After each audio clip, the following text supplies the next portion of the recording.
রান্না তুমি করেছো মা, বাজার তো তুমি করোনি। ও বাড়ির কারুর পয়সায় আমি আর খাবো না। কাকিমা, তুমি তো আমার লড়াইকে বরাবর সমর্থন করেছো, বলো তাহলে আজকে এইটুকুর জন্য আমাকে মাথা নিচু করতে বলো না। আমি ভেবেছিলাম যে আমি রান্না করলে হয়তো, আসলে এত কিছু মাথায় আমার আসেনি। আসার তো কথাও না, এইসব কথা কার মাথায় আসবে বলো। কিন্তু ঘটনাটা তো আমার জীবনের সঙ্গে ঘটেছে না, সেটাকে তো আমি মাথা থেকে বার করে দিতে পারছি না। রাগ করো না মা গো, ঈশ্বর যদি দিন দেন নিশ্চয়ই তোমার হাতে খাওয়ার সুযোগ হবে আমার। কিন্তু আমি যে খুব আশা করে এসেছিলাম কাকিমা, একটু খাও। না না, আমার ভাইজি যখন খাবে না বলছে তখন আমারও খাওয়া চলবে না। তোমার খুব ইচ্ছে করছে খেতে, আমি কালকে রান্না করে দেবো। সে দিস, আমি নিজে হাতে বাজার করে নিয়ে আসবো।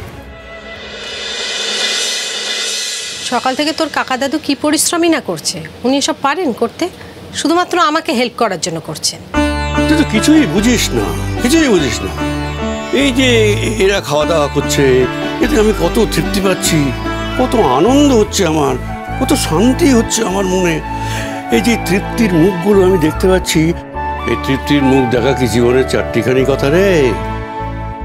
এই তৃপ্তির মুখ কি সবাই পায় না? আর এসব আমি পাচ্ছি একমাত্র তোর জন্যই আমি এগুলো পাচ্ছি। আমার জীবনে এত আনন্দ হচ্ছে, এত শান্তি পাচ্ছি, কি বলবো, চোখে বলে বোঝাতে পারবো না। জানিস তো, আমার কলকাতা থাকতে এর আগে এত আনন্দ, এত শান্তি আমি কোনোদিন পাই। জাগে দোকানটা এমন করে দেবো না, তোর শাশুড়িকে বলতে হবে যে হ্যাঁ একটা দোকান করেছে, বুঝলি? তাছাড়া কি জানিস তো, আমি তো এরকম ছোটখাটো জায়গা নয়, আমি একটা বড় জায়গার জন্য চেষ্টা করছি। তুমি একটা রিটায়ার্ড মানুষ, তুমি কোত্থেকে চেষ্টা করবে? আরে রিটায়ার্ড লোক বলে কি আমার কিছু অভাব আছে নাকি? আমার হনলুলুর টাকা, মেক্সিকোর টাকা, জাপানিজ টাকা, এগুলো তো সব জমে আছে। আরে সেই সব টাকাগুলো তো আমার কাছে জমে পাহাড় হয়ে গেছে, সেই সব দিয়েই তোর দোকানটা দিব্যি বড় হয়ে যাবে। শুরু হলো তাই নাকি কাকা দাদু? তো আর কি, আমি কি এমনি এখানে পড়ে আছি? ভালো জায়গা তো এটা দেখতে হবে। কিন্তু কাকা দাদু, মানে এই কলকাতায় একটা অনেক বড় রেস্টুরেন্ট করতে গেলে তো অনেক টাকা লাগবে, মানে তোমরা কোনো ধারণা নেই যে এখানে? হ্যাঁ, খুব ধারণা আছে।